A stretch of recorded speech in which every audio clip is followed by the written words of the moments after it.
कह रहे थे आप करते जाओ करते जाओ करते जाओ, लेकिन समय अनुसार अब बदलते हुए पेरेंट को तुम भगवान हो, हम ब्रह्मास्मि याद रखो, ब्रह्मा तुम हो, रचनाकार तुम हो, खुदा खुद खुद वर्ड से खुदा बनाया ना, एक डंडा ही तो लगा है। सोचते कि बच्चा है, वो औरत कैसे, लड़की कैसे गाना गाएगी, उसके भाव क्या होंगे, उस किस तरह से नाचेगी। मंगल ग्रह में जीवन को ढूंढने जा रहे हैं, पर आज क्या जरूरत है जीवन में मंगल ढूंढने की।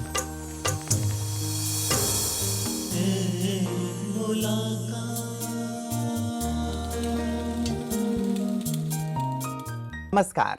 प्रजापिता ब्रह्मा कुमारी ईश्वरी विश्वविद्यालय के अंतर्राष्ट्रीय मुख्यालय माउंट आबू आबू रोड के मनमोहनी वन में स्थित गॉडलीवुड स्टूडियो में चल रहे एक मुलाकात कार्यक्रम में आप सभी का हार्दिक स्वागत है। मित्रों, आप जानते हैं कि एक मुलाकात में हर बार एक नए मेहमान से हम आपकी मुलाकात कराते हैं। आज जो मेहमान हमारे साथ हैं वो दिल्ली से पधारी हैं श्रीमती किरण चोपड़ा जी, जो कि डायरेक्टर हैं Punjab Kesari publishers private limited की, और साथ ही वरिष्ठ नागरिक केसरी क्लब की आप फाउंडर और चेयरपर्सन हैं। आप एक विख्यात लेखिका हैं, अनेक किताबें आपने लिखी हैं और नियमित रूप से आपके कॉलम अनेक पत्र पत्रिकाओं में प्रकाशित होते रहते हैं। आप एक विख्यात समाज सेविका हैं जो महिलाओं के लिए, युवाओं के लिए और वृद्धजनों के लिए लगातार कार्य करती रहती हैं। आपकी समाज सेवा के लिए आपको अनेक पुरस्कारों से नवाजा गया है।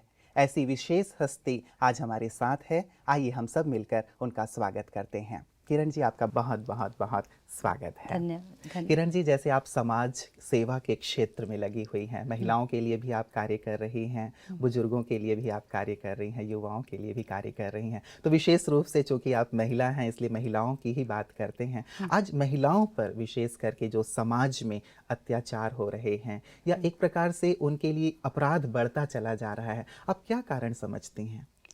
इसके कई कारण हैं। सबसे बेसिक जो कारण है वो हम अपने जीवन में संस्कारों को पीछे छोड़ रहे हैं, अपनी भारतीय परंपराओं को पीछे छोड़ रहे हैं, हमारे जो जीवन में नैतिक मूल्य हैं उनको पीछे छोड़ रहे हैं। जो हमारे समाज में परंपराएं चल रही हैं, सदियों से हमारे भारत की जो परंपराएं हैं देशों विदेशों में मशहूर हैं, उसको विदेशी लोग तो अडॉप्ट कर रहे हैं, वहाँ हमारे जो लोग हैं, हमारा समाज है, उसको पीछे छोड़ रहा है। ये सबसे मूल्य कारण है इसका।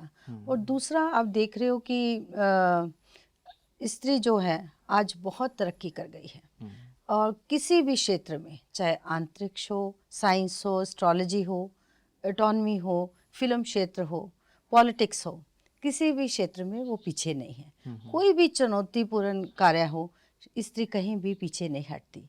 और मेरे कहने का मतलब, माँ का जो आंचल है वो सक्षम हो चुका है। हम स्त्री को बच्चे की प्रथम गुरु भी मानते हैं। स्त्री वो है जो एक खाली उसके पास मकान हो तो उसको घर बना देती है। स्त्री में वो शक्ति है।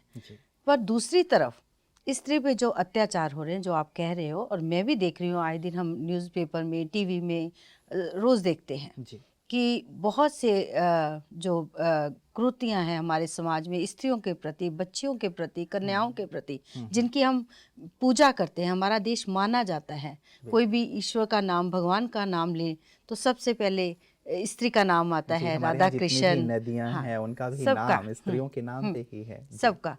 फिर क्या वजह है कि हमारे इतना जो स्त्रियों के प्रति गलत काम हो रहे हैं? अभी अभी आपने सुना होगा कि हम सब ने सुना, देखा भी, दामिनी हत्याकांड, दामिनी रेप कांड हुआ, गीतिका कांड हुआ, और भी बहुत से है, और एक नन्ही सी बच्ची से बलात्कार हुआ। बहुत शर्म की बात है। इसमें मुझे लगता है कि हमारी जो समाज की सोच है वो बहुत गलत है। तो मानसिकता जो अच्छी होनी चाहिए वो भी बहुत गलत है। मेन मूल्य ये है। और दूसरा, नेट पे जो आजकल वेबसाइट चल पड़ी हैं, और जो स्त्री को एक सोचा जाता है कि ये भोग वाली वस्तु है, या इसको कोई ऐड ऐसे हैं जहाँ पे वो दिखाया जाता है कि इसी से आप व्यापार खींच सकते हो। तो ये जो सोच है ना समाज की, लोगों की, कुछ चंद लोगों की, तो कुछ ज़्यादातर स्त्रियों को पीछे छोड़ रही है। और गलत जो हमारे समाज में कृतियाँ पनप रही हैं वो यही वजह है। तो विशेष करके जो ये एक अपराध बढ़ रहा है, आपने तमाम कारण इसके गिनाए कि ये कारण है। आपको क्या लगता है कि सुधार किस स्तर पे होना चाहिए, व्यक्तिगत स्तर पे या फिर ऊपर के स्तर पे? दोनों सतह पे। जी। किसी भी जो गलत बात है, कोई भी सोसाइटी में कुछ गलत हो रहा है, समाज में कुछ गलत हो रहा है, एक अकेला व्यक्ति कभी कुछ नहीं कर सकता। बिल्कुल। उसके लिए स्त्रियों को स्वयं अपने आप को शक्तिशाली बनाना होगा, अपनी सेल्फ प्रोटेक्शन के लिए तैयार करना होगा, समाज को अपने लिए रिस्पेक्ट पैदा करने वाला उनकी सोच बदलनी होगी कि आप स्त्री को सिर्फ भोग की वस्तु मत समझिए या एक ऐड वाली वस्तु मत समझिए। स्त्री का सम्मान कीजिए, माँ के रूप में, बहन के रूप में, बेटी के रूप में, पत्नी के रूप में। बिल्कुल। स्त्री में वो शक्ति है जो चाहे तो समाज को, परिवार को, देश को, उसकी सब दिशा चेंज कर सकती है। बिल्कुल। तो वैसे भी कहा जाता है कि यदि आप एक नारी को शिक्षित कर देते हैं तो आप एक पूरे परिवार को शिक्षित करते हैं। तो हाँ एक नारी ही नहीं, लेकिन उसके साथ जो जुड़े हुए हैं, बच्चे जुड़े हुए हैं, पूरा परिवार जुड़ा हुआ है, निश्चित रूप से उसका मूल्यवान होना, उसका सम्मान करना, कहीं ना कहीं वो सारा ही हमारे पूरे परिवार में फैलता है, पूरा परिवार आदर्श बनता है। बिल्कुल ठीक है। और जिस चैनल के माध्यम से आप मेरे साथ बात कर रहे हो, जी। ये ऐसा एक विश्वविद्यालय है, ईश्वरीय विश्वविद्यालय है, जो नारियों के द्वारा ही चल रहा है। इससे बड़ी एग्जाम्पल क्या हो सकती है कि नारी कितनी शक्तिशाली है। और जो मैंने यहाँ आकर देखा है कि संस्कार, आत्मा और परमात्मा का आध्यात्मिक जो ज्ञान है, ये यहाँ से ही मेरे हिसाब से स्टार्ट होना चाहिए। क्योंकि यहाँ पे देशों विदेशों से महिलाएं आती हैं, हर प्रांत से महिलाएं आती हैं। पहले तो महिलाओं का सशक्तिकरण करना चाहिए, साथ में जो भाई आते हैं उनकी सोच बदलनी चाहिए, फिर नारी, समाज और सारा जो हमारी तरफ जो फैला हुआ है, संसार है, देश है, उन सब की सोच को चेंज करना चाहिए। सरकार को अच्छे कानून बनाने चाहिए, स्त्रियों का उनका पालन करना चाहिए, सब मिलकर, सभी मिल करके। हाँ। मतलब वैसे भी कहा जाता है कि सर्व के सहयोग से ही सुखमय संसार बनाया जा सकता है। तो नारियां अपने स्तर पर कार्य करें, पुरुष अपने स्तर पर कार्य करें, सरकार अपने स्तर पर कार्य करे, तभी हम एक बेहतर समाज बना सकते हैं। बिल्कुल, आप बिल्कुल। 2 दिन तक यहाँ रहीं, आपने रिट्रीट अटेंड किया यहाँ ब्रह्मा कुमारी ईश्वरीय विश्वविद्यालय में आकर के, और जैसा आपने कहा कि ये नारियों के द्वारा चलाया जाने वाला सबसे बड़ा संस्थान आई है। फील प्राउड कि ये नारियों द्वारा चलाया हो जा रहा है। तो यहाँ जो शिक्षाएं दी जा रही हैं, आपको क्या लगता है इन शिक्षाओं के माध्यम से ये जो अत्याचार बढ़ रहे हैं या नारियों के प्रति जो हिंसा हो रही है, इसे दूर किया जा सकता है? बिल्कुल दूर किया जा सकता है। क्योंकि जो लोगों को बताई जा रही है कि आपको ज़िंदगी में अपने अच्छे कर्म करने हैं, अच्छे कार्य करने हैं, अगला जन्म आपको तभी अच्छा मिलेगा। ये जन्म मरण की और पुनर्जन्म की बातें हैं जो वास्तविक में यहाँ माइंड में आपके सेट होती हैं बिल्कुल। कि आपको ज़िंदगी में अगर आगे बढ़ना है और आगे अच्छा काम करना है और आगे अच्छा जन्म लेना है, तो आपको अच्छे कार्य करने होंगे। और मैं आपको एक बात बता दूं कि जो मेरे जो ज़िंदगी में एक प्रैक्टिकल बात मैंने देखी है, अपनी माँ से देखी है। मेरी माँ ने बचपन में मेरे मन में डाला था कि आपके दोनों कंधों पे एक एक व्यक्ति बैठा है जो आपको नहीं दिखाई देता, वो आपके अच्छे और बुरे कर्म नोट कर रहा है। तो जो उससे मेरे मन में ये सेट हो गया कि मुझे अच्छे काम करने हैं। और शादी के बाद मेरी सासू माँ ने जो मुझे व्यवहार दिया, वो भी यहाँ सेट हो गया। तो मेरे जीवन में 2 स्त्रियों का बहुत बड़ा रोल है। और यहाँ तो तमाम इतनी स्त्रियां बहनें हैं जो ऐसे रोल सबके लिए सेट कर सकती हैं, क्योंकि उनका वे ऑफ जो टीचिंग है बहुत ही अच्छा है, मीठा है, हर एक के मुंह पे स्माइल है। आज हर इंसान क्या ढूंढ रहा है? सुख जीवन में, शांति। और यहाँ पे सुख ही सुख है, शांति ही शांति है। आज साइंस भले जितनी मर्जी तरक्की कर गया है, मंगल ग्रह में जीवन को ढूंढने जा रहे हैं, पर आज क्या जरूरत है? जीवन में मंगल ढूंढने की। और जीवन में मंगल कैसे मिलेगा? स्त्री के द्वारा, क्योंकि स्त्री ही बेस है। माँ के रूप में, ममता के रूप में, बहन के रूप में, पत्नी के रूप में, बेटी के रूप में, और यहाँ तो टीचर ही सारी स्त्रियां हैं। तो इससे बड़ा मेरे को लगता है कोई संस्थान, कोई एजुकेशन सेंटर नहीं हो सकता। क्योंकि अगर हमने वकील बनना है, डॉक्टर बनना है, साइंटिस्ट बनना है, तो बहुत बड़े बड़े कॉलेजेस हैं, इंस्टीट्यूशंस हैं। तो जो संस्कार और कर्म हमने लेने हैं वो यहाँ से मुझे लगता है कि वही बहुत हम, जैसे आपने कहा कि हम आज शिक्षा तो दे रहे हैं लेकिन दीक्षा नहीं दे पा दीक्षा रहे नहीं हैं। दे पा तो शिक्षित करना एक अलग बात है, लेकिन दीक्षित करना एक दूसरी चीज है जो यहाँ दीक्षा दी जा रही है, बिल्कुल। या एक प्रकार से संस्कार दिए जा रहे हैं। आपने कहा कि सोच में परिवर्तन, सोच। व्यवहार में परिवर्तन, संस्कार में परिवर्तन, ये बहुत ज्यादा आवश्यक चीज है जिसकी शिक्षा यहाँ ब्रह्मा अब कुमारी भले में आपको जितनी मिल रही मर्जी है। एजुकेशन ले लो, जी। अब एमए पीएचडी डॉक्टर बन जाओ, जितनी देर आपके अंदर संस्कार नहीं है, वैल्यूज नहीं है, तो जीवन का मेरे हिसाब से कोई लक्ष्य भी नहीं, फायदा भी नहीं। बिल्कुल, तो मूल्यों का बहुत ज़्यादा समावेश हमारे जीवन में हो, तभी ये जो हम आज की समाज की बहुत बुरी स्थिति देख रहे हैं, जो मानसिकता में गिरावट देख रहे हैं, मूल्यों में गिरावट देख रहे हैं, उसमें कहीं ना कहीं एक सुधार हो सकता है। तो ब्रह्मा कुमारी जो शिक्षा दे रही हैं, आपको क्या लगता है? व्यक्तिगत मैं आपकी राय जानना चाहूँगा। हमारी सभी बहनें जो टीचिंग्स दे रही हैं, क्या समाज के सभी वर्गों के लिए इसकी आवश्यकता है? बिल्कुल आवश्यकता है। कुछ ऐसे है कि कुछ लोगों में भ्रांतियां हैं, उनको मेरे जैसे लोग या जो और मीडिया के लोग हैं, उनको यहाँ खूब बुलाना चाहिए, उनको दिखाना चाहिए कि यहाँ पे क्या हो रहा है। एक करेक्टर बनाए जा रहे हैं, एक प्रीचिंग दी जा रही है कि इंसान कैसे बनना है। पैदा तो तुम हो गए, आगे आपका व्यवहार कैसा होना चाहिए, आपके कर्म कैसे होने चाहिए।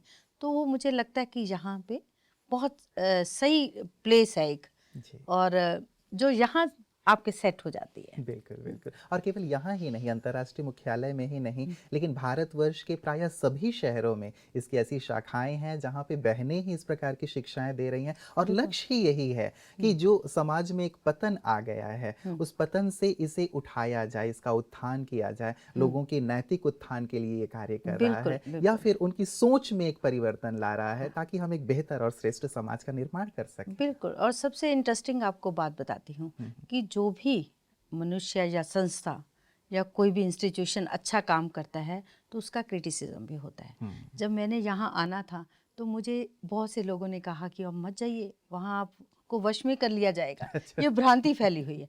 और मैं सच में वश में हो गई। कैसे? यहाँ पे बहुत लर्नर्ड लोग हैं, इतने इंटेलेक्चुअल लोग हैं, लर्नर्ड लोग हैं कि वो इतनी अच्छी बातें करते हैं कि आम आदमी के समझ में भी नहीं आ सकती। जिसको अपनी ज़िंदगी के बारे में ज्ञान है उसी को समझ आएगी, जो अच्छे कर्म करना चाहता है, आगे लाइफ में बढ़ना चाहता है और संसार में सुख लेना चाहता है और सुख देना चाहता है। अगर हमें जीवन मिला है तो हमें भी एक थैंक्स करना चाहिए कि हमें ये अच्छा जीवन मिला है, हम उसको अच्छे कामों में लगाएं। तो ये यहाँ से एक स्तोत्र निकल रहा है मेरे हिसाब से। तो बिल्कुल बिल्कुल, ये बहुत सुंदर बात आपने कही। और सचमुच यदि सभी लोग इस चीज़ को समझें, आपने एक सुंदर चीज़ कही कि लोग भ्रांतिवश कई बार दूर रहते हैं और अच्छी चीज़ों से वंचित रह जाते हैं, लेकिन लोगों को समीप आना चाहिए, देखना चाहिए, समझने की कोशिश करनी चाहिए कि वास्तव में है क्या, ताकि जीवन में उनके भी सुधार आ सके और जीवन में वो आगे की ओर बढ़ सके। कुछ साल पहले मेरे फादर इन लॉ और मदर इन लॉ यहाँ आए थे। उन्होंने खुद मेडिटेशन की और उन्होंने सीरीज चलाई अपने न्यूज़पेपर में इनके बारे में, जो बहुत लोगों को प्रभावित किया। बहुत से लोग आना शुरू हुए। आज मैं आई हूँ, मैं अपनी मदर इन लॉ से पूछ के आई, उन्होंने कहा बेटा इससे बढ़िया जगह हो ही नहीं सकती और इससे अच्छा इंस्टीट्यूशन ही नहीं हो सकता। आपको मन की शांति मिलेगी, you will learn something, you will write something. तो I said okay and I am prepared to write now. जी जी, बहुत सुंदर है। चलिए, आप अपनी बात को, आप अपने अनुभव को अनेक लोगों तक पहुंचाएंगे तो निश्चित रूप से लोगों के अंदर भी जो भ्रांति है वो दूर होगी और वो भी इस लाभ को जल्दी से जल्दी ले पाएंगे। किरण जी, आपने वरिष्ठ नागरिकों के लिए भी बहुत कार्य किया है और आज बहुत दुख होता है जब हम ये देखते हैं कि जिस माता पिता ने बच्चे को जन्म दिया, उसे पाला पोसा, बड़ा किया, इतनी उसकी सेवा की, उसे ही आज बच्चे वृद्धाश्रम में छोड़ देते हैं या उनका ध्यान नहीं रखते, तो सचमुच बहुत दुख होता है। तो आप इनके लिए जो कार्य कर रही हैं, इसके बारे में कुछ विशेष बताएं। ऐसा है कि आप जानते हैं कि बुढ़ापा जिंदगी की एक कड़वी सच्चाई है जी। एक सच्चाई है जो सबके जीवन में आनी है, आपके जीवन में भी आनी है। तो अखबार में काम करते हुए मैंने जाना कि बच्चों के लिए और लड़कियों के लिए तो बहुत लोग काम करते हैं। आज मैं अभी आपको कहूँ कि मैंने एक लड़की की शादी करनी है, आप झट से आओगे, मेरी तरफ से ये बर्तन, मेरी तरफ से कपड़े, और बच्चे के लिए भी कुछ करना है तो आप झट से आगे आओगे। अगर बुजुर्ग के लिए कोई बीमार है, कोई डायलिसिस पे है या कैंसर पेशेंट है, या उसको कुछ मिल नहीं रहा, खाने को नहीं मिल रहा, या दवाइयों के लिए नहीं मिल रहा, तो आप शायद एक सेकंड के लिए सोचोगे कि इन्होंने तो आज नहीं तो कल चले जाना है, इन्होंने ज़िंदगी अपनी बिता ली है। तो तो ऐसे समय में सब लोगों को मिलते हुए ये समाज में मैंने देखा कि ये बहुत बड़ा एक जो वर्ग है जो जिसके लिए काम करने की ज़रूरत है। तो मैंने इस वर्ग के लिए, इस एज के लिए बहुत सा काम किया है। इस एज के लोगों के लिए एक नई दिशा, एक नया प्रयत्न किया है जी। कि आपने सारी उम्र बच्चों के लिए, समाज के लिए काम किया है। अब ये ज़िंदगी है आपकी अपनी। आपको मर्यादाओं में रहकर अपनी ज़िंदगी को एंजॉय करना चाहिए। आपको अपने अनुभव हैं, जो एक्सपीरियंस है, आप अनुभवों का खजाना हो, वो आप आने वाली पीढ़ियों को दीजिए, समाज को दीजिए। और बच्चों के मन में भी डाल रहे हैं कि ये जो है ये आपका आने वाला कल है। ये है आज, ये आपका आने वाला कल है, और जो आप आज हो वो इनका कल था। तो जो आज आप बोओगे वो कल काटोगे। तो मैं तीनों वर्गों के लिए काम कर रही हूँ, needy, middle class, upper middle class. और आप जानते हैं कि इस उम्र में सबको दवाइयों की ज़रूरत होती है। जो नीडी बुज़ुर्ग होते हैं उनको बहुत ज़रूरत होती है। वर्ल्ड में पहली बार मैंने एक सिस्टम शुरू किया है जिसको अडॉप्शन सिस्टम कहते हैं। आपने सुना होगा, बच्चों को तो अडॉप्ट सब करते हैं, मैंने बुज़ुर्गों को अडॉप्शन का सिस्टम। एक बहुत सुंदर सिस्टम आपने शुरू किया है। मुझे लगता है कि इसकी कहीं ज़्यादा आवश्यकता है। हाँ, बहुत आवश्यकता है, क्योंकि दवाइयों की, खाने की, इस समय शुगर है, किसी को बीपी है, समय समय पे खाना चाहिए या कुछ उनको नहीं मिलता। तो अडॉप्शन डजंट मीन कि उनको घर लेके जाना है आपने। उनके दवाइयों के खर्चा और उनके खाने पीने का आप खर्चा दीजिए।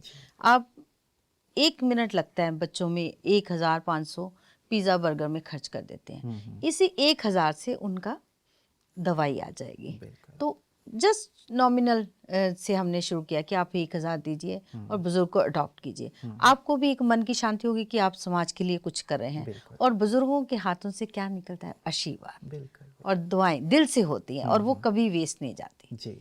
तो एक बात तो हुई किरण जी कि हम उनके लिए कर रहे हैं, बहुत अच्छी बात है, क्योंकि कई लोग उनकी ओर ध्यान ही नहीं देते हैं। जैसा कि आपने कहा कि अब तो इनका समय पूरा हो गया, इसलिए उनके ऊपर ज़्यादा खर्च भी करना बच्चे मुनासिब नहीं समझते। लेकिन क्या ऐसी आवश्यकता नहीं है कि एक जागृति लाई जाए बच्चों के अंदर? जैसा आपने कहा कि ये जैसे बुजुर्ग हुए हैं, आपको भी बुजुर्ग होना है, तो आप जो इनके साथ कर रहे हैं वही चीज़ आपके साथ भी होनी है यदि आप ऐसा करेंगे तो इस जागृति को लाने के लिए विशेष करके आप क्या कर रहे हैं? इसी जागृति को लाने के लिए तो मैंने VNKC सीनियर सिटीजन क्लब शुरू किया, वरिष्ठ नागरिक केसरी क्लब।